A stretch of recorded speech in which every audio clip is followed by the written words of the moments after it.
কষ্ট করে পরীক্ষার জন্য প্রিপারেশন নিলেন আপনি কয়েক মাস, কিন্তু ফলাফল যখন ভালো হয় তখন একটা আনন্দ আছে না নাই?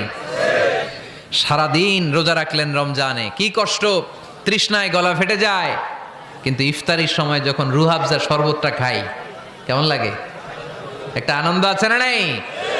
এজন্য আল্লাহ বললেন فإن مع العسر يسرا إن مع العسر يسرا। ও নবী, কষ্টের দিন মক্কায় অল্প কিছু দিন, মদিনাতে আনন্দের দিন অপেক্ষা করছে।